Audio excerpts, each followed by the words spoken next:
The Miami Dolphins defeated the Dallas Cowboys by a final score of 22-20, courtesy of a last-second kick by Jason Sanders, pushing their record on the season to 11-4. And I got 4 words for you. How about them Dolphins? You are Locked On Dolphins, your daily Miami Dolphins podcast, part of the Locked On Podcast Network, your team every day. All right, Miami. Welcome to another episode of Locked On Dolphins. It's your team every day here on the Locked On Network. I'm your host, Kyle Krabs, a lifelong Miami Dolphins fan, host of Locked On Dolphins, co-host of Locked On NFL Scouting. You find our shows on YouTube or wherever you listen to your favorite podcast. Tip of the cap to our everydayers, because it is your team every day. We don't just say it. We live it. Today's episode of Locked On Dolphins, a Club Dub Victory Monday, Christmas edition of Locked On Dolphins, no less, has been brought to you by Gametime. Download the Gametime app, create an account, use code LOCKEDONNFL for $20 off your first purchase. Last-minute tickets, lowest prices guaranteed. I'm going to have to slow myself down because what a roller coaster ride of a game this was, from the first Dallas possession with the fumble inside the 5-yard line to the Tua Tagovailoa bomb down the field to Jalen Waddle to flip the field, to all of the injuries, whether it be Jalen Waddle, whether it be Raheem Mostert, the same usual suspects of like your star players, your featured players in this offense. They get dinged. Boom. They get back in the game. Boom. They get dinged again. Adversity left and right and left and right and left and right. Oh, by the way, Dallas scores 10 unanswered points in the fourth quarter to take a 1-point lead. All the narratives around this football team, all of the narrative, the Monday Night Football primetime collapse against Tennessee, the 2-minute offense situation where you couldn't put a drive together and get down the field and score. It's all relevant. All the Jason Sanders beyond 50 yards conversation, you got to throw it in the trash now, at least for one day. About as all-encompassing of a victory as you could possibly ask for, and the Dolphins don't backdoor their way into the postseason. They came in on Sunday with a clear objective. You win the football game, you're going to clinch a postseason berth. The Dolphins have clinched a postseason berth courtesy of this 22-20 victory over the Dallas Cowboys, and there's a lot to get to.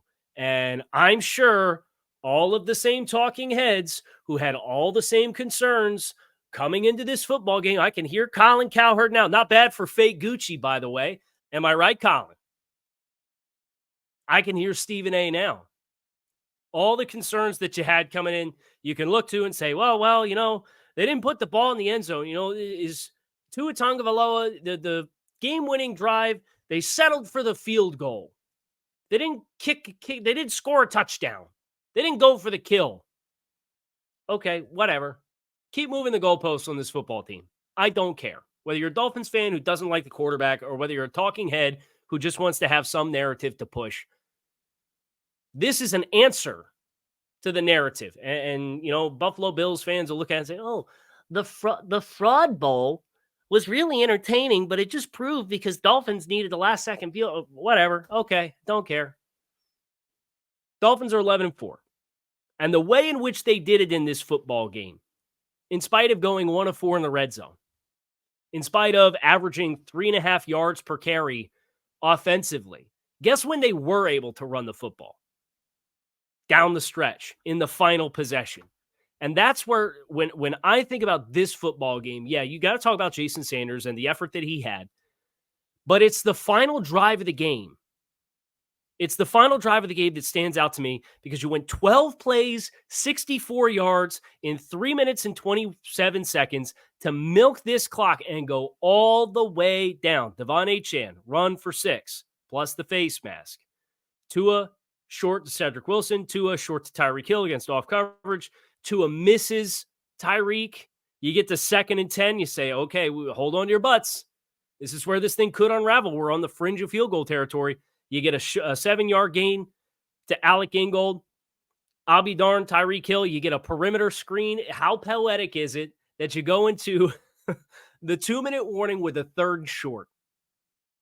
in a 4-minute offense situation, and you have to figure out what call are we going to call to convert the first down to kill Dallas's timeouts and not give them the ball back on a potentially go-ahead kick with a minute and a half left and 3 timeouts or 2 timeouts. You get a perimeter screen to Tyreek Hill. The same call that so many people have hated. And look, some of these I hate it calls are still out there. They still exist. We get a 4th down and goal from the 5, and we throw a fade to Cedric Wilson. Don't like the call. Some people might have cringed with a perimeter screen. It doesn't matter. It hit. Excellent call from Mike McDaniel. And then down the stretch, guess what? You get the first down with Tua Tagovailoa to Tyreek Hill on the perimeter screen. Jeff Wilson goes for 8. Jeff Wilson for none. You got another 3rd and short, this time on the 15 with a minute and 42 seconds left. Dallas has 1 timeout. Or Dallas has just used their last timeout. It's the difference between kicking potentially a go-ahead kick and giving Dallas back the ball with 1 minute left, up 2 points, or possessing the ball until the end of the game. And what happens? Jeff Wilson up the middle for 6. The vertical run game. Miami had some negative runs in this game, and I thought everything that was a negative run was when they tried to get the speed to the perimeter outside. It wasn't sexy. It wasn't spectacular. Nobody's going to write home about the high-flying Dolphins offense coming out of a 22-point performance at home against Dallas. Quite frankly, I don't care. From a raw team production standpoint, the Dolphins had 22 first downs. They were 6 of 13 on 3rd down, so almost 50% on 3rd down against Dallas. They had 375 yards of offense. They averaged 5.9 yards per play. Tua Tagovailoa had 7.5 yards per pass. They were sacked once. And some of that's the game script. I get it. I understand. The game script dictates that you're going to have a hard time teeing off on a pass rush if you are chasing the game. And sure enough, Miami was fortunate. They got Dallas out of that opening possession without points. But big picture-wise, looking at this offensive performance, Tyreek gutty performance goes 9 for 99. None bigger than that catch and that 3rd down conversion at the end of the game. This was the drive that I looked back at how you killed the game against the Jets the first time, how you killed the game against the Commanders, and you applied some of those same principles down the stretch in this football game. A 4-minute offense drive like this, in this environment, in a big game situation against a good football team. People are going to hate on the Cowboys after this game too, and I'll troll them with how about them Cowboys in the intro. It's a good football team. And arguably, Miami should have won by much more than this. Because really, 2 of Dallas' scoring drives came courtesy of 1 explosive play.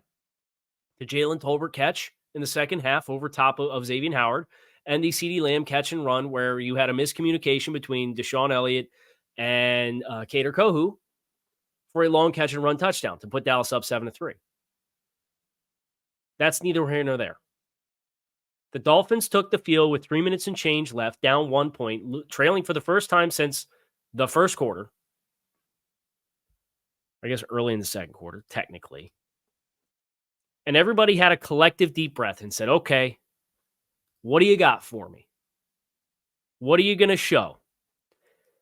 And Miami bounced back and did the things that good teams do late in the year to secure wins in the postseason. Now, Miami, of course, is one step closer to securing a home postseason game. Courtesy of this win, they lead the Bills by 2 games in the AFC East. With 2 games left to play, they will have 2 closeout opportunities in the AFC East. First, on the road against Baltimore next weekend, and next at home against the Bills in Week 18. We shall see. The Dolphins' magic number is 1. The Dolphins could also theoretically clinch with a Bills loss against the New England Patriots next week as well. Does it make the Tennessee game sting a little bit more? Yeah, because you could have clinched now. You could be up 3 with 2 to play if you don't blow that game. But The silver lining for me is some of the hard lessons, some of the things you didn't do in that Tennessee game in a similar big spotlight national stage, you did tonight. And I'll take it. And I hope you will too. We're going to keep moving here. Switch gears to special teams. Jason Sanders, give a little love. That up next here on this episode of Locked on Dolphins. So stick with us. The weather may be cooling down, but the deals are hot over at FanDuel. Right now, new customers can get $150 in bonus bets by any winning $5 moneyline bet. That's $150 if your team wins. If you think about joining FanDuel, there's no better time to get in on the action than right now. The app is super easy to use. They have a bevy of betting options, including spreads, player props, over-unders, and more. So visit FanDuel.com/lockedon and kick off the NFL season with FanDuel, official partner of the NFL. Jason Sanders, sir. Wind the clocks back to 2020. This man looks like Money Sanders with a $sign instead of an S. Big time performance from Jason Sanders. He ends up finishing this game with 5 field goals, a long of 57, which is a career long, 1 extra point, 16 total points as the performance for the game. And it goes without saying, Miami doesn't win this game without the performance from Jason Sanders. And how about the trust in the coaching staff to know where Jason Sanders is at and how he's striking the football? Because there would be times in games past, we're just looking at the play-by-play to make sure I have my accurate numbers here. You kick 4th and 13 from the 39. You say, okay, yeah, that's a long down and distance situation. Probably don't love that. You have 4th and 5 from the 34, and you choose to kick. Now, you spurned the opportunity to kick from the 5-yard line on that incomplete pass to Cedric Wilson a little earlier in the game, right? Yeah, there's your downs, turnover on downs. Lost my ass. So you spurn the chance, you pin him deep. Christian Wilkins gets popped with a bogus roughing the passer, more on the defense later. You get the ball back, relatively short field, then you kick a long field goal on 4th and 5. You come out, you get a 5-play, 24-yard drive. 4th and 3 from the 36. You take the points to make it a 2-score game. Mike McDaniel in years past has taken these opportunities and he has gone for it. 4th and 7 in the red zone. Shoot, he went for 4th and 5 in the red zone earlier in the game. Now, in the red zone, kicking a field goal is not overly impressive, the decision, but some of these long kicks that Jason Sanders made came courtesy of Mike McDaniel spurning affordable 4th and down and distances that he has in the past gone for. And I think that's a tip of the cap to not only Jason Sanders for making the kicks, but that's a tip of the cap to Mike McDaniel for understanding the magnitude of the game and the kind of game that you were playing. There are times where it is appropriate to go. And there are times where you want the points on the board. The Dolphins took the points. They needed every last one. I'm a little bummed out. My Thursday, crossover Thursday with Marcus Mosher prediction was 24-23 Miami. We got close, but I didn't hit it exactly. So my bingo card's not completely full. But there was an additional exchange that I think is really underrated in how this game played out on special teams. And it wasn't just the time where you went for it on 4th down and you pinned Dallas deep and you got them backed up. Miami on the opening possession of the second half. They get a big pop run, surprise, surprise, up the middle from Raheem Mostert, and then they stall out.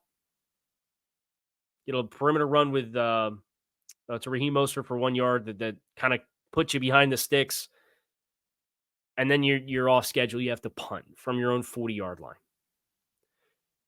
Elijah Campbell downs the ball at the 2. Massive play. Kind of a weird punt from Jake Bailey. I'm not going to sit here and blow him roses for the kick itself. It's not like he coffin corner punted it right at the 1 yard line, but nevertheless, it got a fortuitous bounce, a high bounce, kind of a traffic jam of Dallas Cowboys down there. Campbell runs through it, is able to quickly look up and identify the football. and down the ball at the 2-yard line. Dallas proceeds to go 3 plays, 1 yard, punts the ball back to Miami. They proceed to then go 5 for 24 and kick that 54-yard field goal to make it a 2-score game. Shout out to Elijah Campbell for that play. Shout out to the tackling, whether it was the squib kick or the punt opportunity, the punt return opportunities. I thought you had excellent horizontal flow on the kick coverage from the Miami Dolphins in this game. And everybody send a Christmas card to Jason Sanders and to Jake Bailey and to Blake Ferguson for their efforts on the mechanics of all these kicks. Miami goes 6 for 6 in the kicking game and needs every last point to beat the Cowboys, punch their ticket to the postseason, and move their record to 11-4 on the brink of an AFC East championship, which would be their first, of course, since 2008. I thought the defensive effort was good. I thought there was some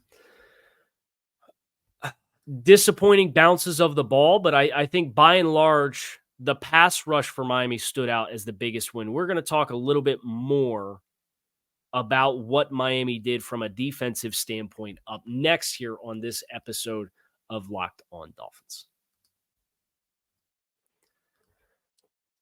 So I'm personally from the Mid-Atlantic, and I'm going to have a chance to get up to the Baltimore game next weekend, and I'm going to get my tickets courtesy of Gametime. It's going to be a big game environment, potentially first place in the AFC conference on the line in that game.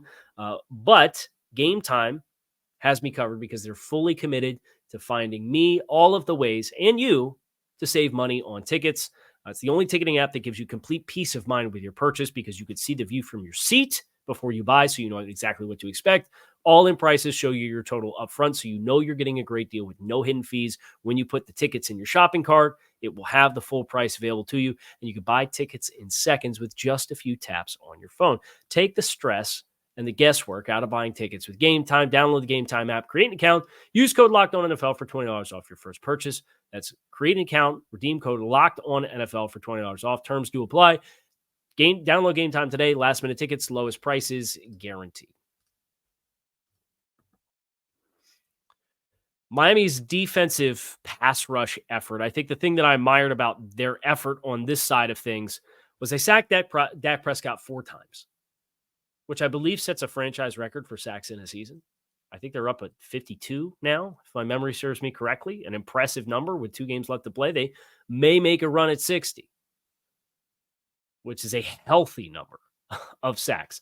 And the ways in which it came from strain, it came from effort. Was there some missed assignments? Yes. Did the Tyron Smith absence impact Miami's ability to heat up Dak Prescott at times? Yes, because Chuma Doga, another home run selection for Jets GM Joe Douglas, busted on more than one protection assignment to squeeze down and give free runs off the edge. But nevertheless, Miami and their effort in the pass rush. Andrew Van Ginkel, 1.5 sacks. He's got a lot of pressure, an inside spin move off the right-hand side. Dolphins kind of hit you with some simulated pressure, some fire zones. They get free runs. Duke Riley up in his lap on more than one occasion, just narrowly missing, including on that spectacular touchdown drive that Dallas had at the end of the game where Dak Prescott spins out of pressure and is getting hit and is able to complete the pass. So you give credit where credit's due in regards to Dak Prescott and his evasiveness in this football game as well. But I thought the pass rush effort, Van Ginkel, 4 QB hits, Bradley Chubb, 3 QB hits. Wilkins had a quarterback hit. Zach Sealer had a sack, 2 QB hits. Really strong effort from the front. And you needed it because you were once again without Javon Holland. And I think some of those absences, I think that absence continues to hurt this unit. I'm really excited to see if we can get Javon back and fully healthy for the stretch run, be it against Baltimore, be it against Buffalo, be it in the postseason. We know we're going to play a postseason game. Second consecutive year, we can say that. 11 wins, you get a couple cracks at 12, potentially 13. 12 gets you an AFC East title. Like, it's exciting times to be a Dolphins fan. Now, that was not an unstressful experience. And there was one stage in the game where I'm reflecting on the game script as it's playing out, and I said, "Man, this feels like Dolphins Chargers without the points." If that makes sense, where there's these ebbs and flows in the game, kind of punch, counter punch. It was tightly contested all the way through. And the Dolphins managed to buck the narrative around this football team. They managed to secure another win and just an outstanding effort from a lot of individual players. From here, you look beyond what just happened at Hard Rock Stadium. And if you were there, good for you. I'm jealous. I went to a night game at Hard Rock Stadium and watched the team blow a 14-point lead on primetime TV. Jacksonville losing today 30-12 to the Tampa Bay Buccaneers. You have the Colts, the Indianapolis Colts, dropping to Atlanta. You have Tennessee losing in the AFC. You have Cleveland smashing the Houston Texans. You have the Bills eking out the win that they secured. You have Cincinnati dropping to 8-7. You have Pittsburgh in the same game yesterday going to 8-7. There's a lot of stress and a lot of pressure for those teams kind of bottled up. For Miami to now just shift focus on having 2 knockout opportunities. And if all does not go well, I think worst case scenario, you're playing the 4 seed. Because, Cleveland moved in on Sunday to a record of 10-5. So they're a game behind Miami. But the Browns, down the stretch, they're going to have to play the at Cincinnati Week 18, I think, is a game where I would probably lean right now into Cincinnati unless Jake Browning turned into the total pumpkin that he is. They also have the Jets. Browns have won 3 in a row. That's kind of the wild card sleeper that could potentially, depending on tiebreakers, push Miami. If the Browns run the table, that could, without tiebreakers, push Miami to the 6th seed. So just kind of taking a second to acknowledge the playoff clinch. I think what this definitely locks you into not the 7 seed. So you're not going to have to go to the 2 if you lose the last 2 games. Ideally, you win one of or both of the next 2 games. Ideally, you win both of the next 2 games. You're the 1 seed in the AFC. You get a first round bye, and then you get a home game in the divisional round. What a time to be alive that would be. It starts against Baltimore this week. Now, Miami got some guys dinged up. Jalen Waddle dinged up. Raheem Mostert dinged up. These are guys that already at several stages of this season were working through injuries. You did this victory against Dallas without the entire right side effect, without 4 starters on your offensive line, if you want to work it technically. Austin Jackson dressed, did not play. Kendall Lamb was the right tackle. And man, it looked early like that Dallas was really going to be able to get after him. When they had Miami backed up inside their own 5-yard line after the fumble, they hit Tua a couple of times. Micah Parsons got popped with a questionable roughing the passer. There will be no tears fallen for Micah Parsons, however, because Christian Wilkins got popped with an absolutely bogus roughing the passer when Dak was throwing from his own end zone too. Would you have liked to have seen Miami hawk the football a little bit more? Yeah, I think so. But the pressure, I think, took away some of the opportunities in tight window throws for Miami to create interceptions because Dak was throwing in general vicinity without getting it into the lap of the players. So you take that as it is and you move on. Over the moon.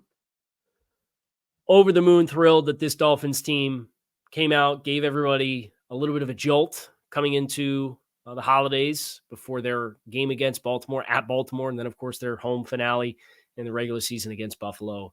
Hopefully you can go into that game without it being a clinching scenario, be that you take care of your own business, which would really set Miami up for a lot of success or otherwise. But what I do know is that the Dolphins, for the 11th time this season, are staying in Club Dub. They will be in Club Dub for the holidays. So will you. Kick your feet up. Get yourself comfy. Make yourself at home. Drinks are in the back. Pour yourself some eggnog. Smoke them if you got them. How about them Dolphins, baby? Playoff bound, 11-4, beating the Dallas Cowboys by a final score of 22-20. We will be grinding the tape in the days ahead, maybe a little tomorrow, or I guess technically today if you're listening on Monday. Maybe we'll get a little tape grinding session in, who knows? But what I do know is that I'm looking forward to giving you all of my thoughts out of this game in the build up to Baltimore and the rest of the way. Keep it locked in right here on Locked On Dolphins. It is your team every day. I'm Kyle Krabs. Appreciate you guys checking out the show. Find us on YouTube or wherever you listen to your favorite podcasts. I'm out of here. Peace.